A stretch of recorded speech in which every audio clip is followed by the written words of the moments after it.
iron filings in the air, nanoparticles. A while ago, I heard something that was a little bit disconcerting, quite dangerous, damaging, and scary at the same time. I thought, what on earth does that mean? I didn't take it seriously at the time when I heard the story. I didn't really think that that was something to think about or get worried about. But I've had a couple of experiences now where I'm very sure that what I saw in that particular video, I wish I knew where to find it. I probably can. It's in my feed, news feed, video feed from YouTube. What it is it's an interview with a gentleman from France, I think it is, and he's talking about how there's these fractal nanotech particles that are in our oxygen. They're actually in the world. They're disseminated through contrails. They're actually gotten out into the atmosphere, dispersed using all kinds of methods, but mostly and principally through weather modification. And what he was saying, and this was scary because he was showing you video pictures,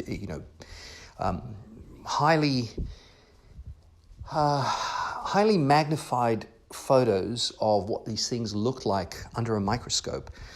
Very, very, very tiny, as you can imagine, micron small, particles that were getting into our lungs, getting into people's water, getting into the world. And what these things were doing was they were entering into the human body. They were starting to slowly, from within, shred up the human body. Now, this is a terrible thought, right? And at first, I'd heard this before. This has come up for decades, actually. I've heard about this going back to the 90s. And now and again, it pops up, and I keep thinking, well, it's probably just another whatever. But where there's smoke, there's fire. Where there's the smell of cinnamon, there's cinnamon. There's always the reason why it's happening, but we're not taking it seriously. The last thing you want to take something seriously about is something that's micron, that's that small, something that is so, and pretty much prevalent. In fact, if it's what they say it is, which is it's appearing everywhere, it's in every single atmosphere and environment, then what's the point of worrying about it when everybody's experiencing this? And at first, I thought, nothing to worry about. I'm sure I really am not going to worry about this. There's too many other things to focus my attention on. But recently, I had a few experiences of my own that proved to me that this is actually a real thing. This is really, really a real thing.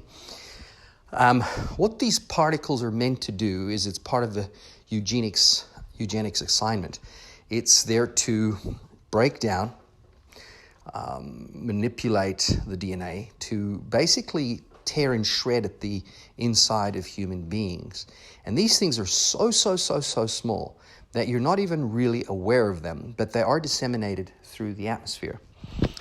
Now, every time I see a chemtrail in the sky, and it's not often, we're lucky that over Australia there's not that many, but they are there.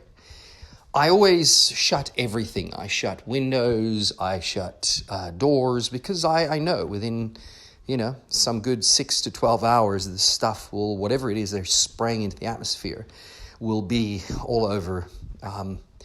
It'll be everywhere.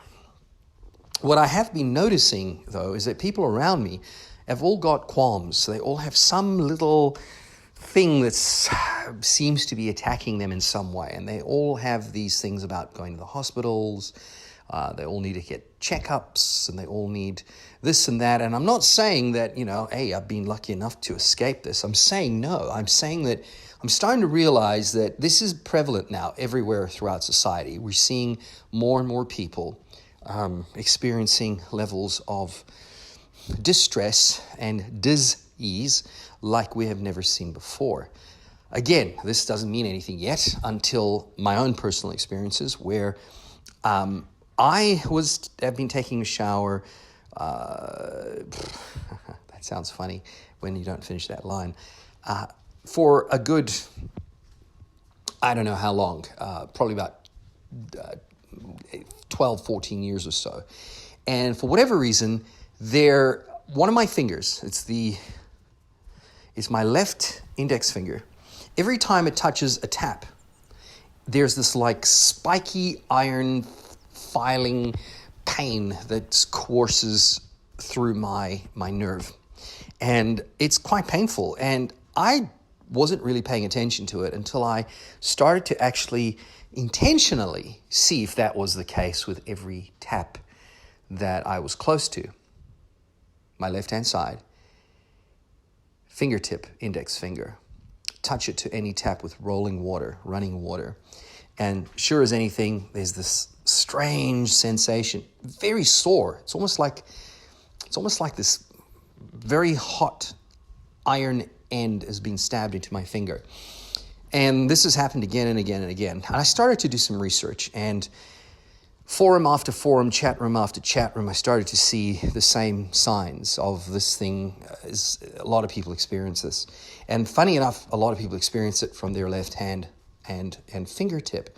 And I started to realize this is probably a little either chip or a tracking device, or it's something that is in there without my authority. And how it got in there, I have no idea. But you know what? We sleep for a good 6 to 8 or 12 hours a day sometimes. And through the night, anything can happen. You know, these things are disembodied spirits. They can do whatever they want through solid objects. They are not operating like we do, physically, in the physical realm. And I began to see if I could try to maybe get this thing out of my finger. And I tried and tried, and that didn't work. I tried and tried, and that didn't work. Until recently, there was a Röntgen ray experiment of something at a museum where apparently you could put your finger in there and you could actually get a little bit of an X-ray of what your finger is. And I did that, and true as anything, there it is. There's some tiny little fragment inside there, and I've got the shot, and I can show it to you. It's there. There's something in there. Something was put in there against my authority. I did not allow that to be put in there, and I rebuke it. I bind it, and I constantly say, Jesus, please, Father, do whatever it takes to remove this thing from my finger, because I don't want it there. It's not of me, and it's not something I want. I don't want that. Whatever that is, whether it's a tracking device or something, there's something in there, and I want it gone in the name of the Lord Jesus Christ. But that story doesn't end there. So recently, I was sitting on a carpet, and I got a funny sensation on my left small toe. My left small toe. And I thought, that's very unusual. And I couldn't get to it. It's very difficult to get to it because it's in a very strange angle. But in the most maximum light that I could find, and using a pincer, I tried to pull it out, whatever that thing was.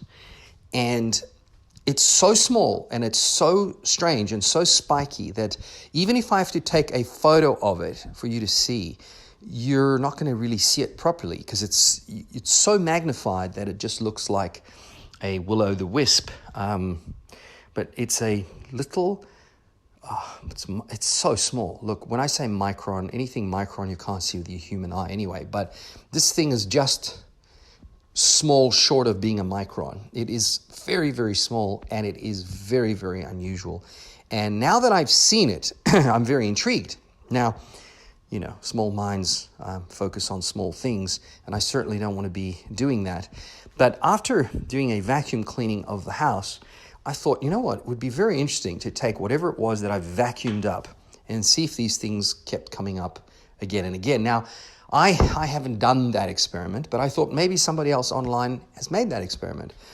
And true as anything, so many people have actually done that experiment where they've gone and looked at all of the debris that is found collected by vacuum cleaners in their homes. And they all report the exact same thing. These tiny, very little particles. They look like, as I said, almost like double G's. Tiny little there's no word to describe it even. They're not micron, but they're just before they're micron. They're small enough to be very, very painful if they lacerate themselves to your skin.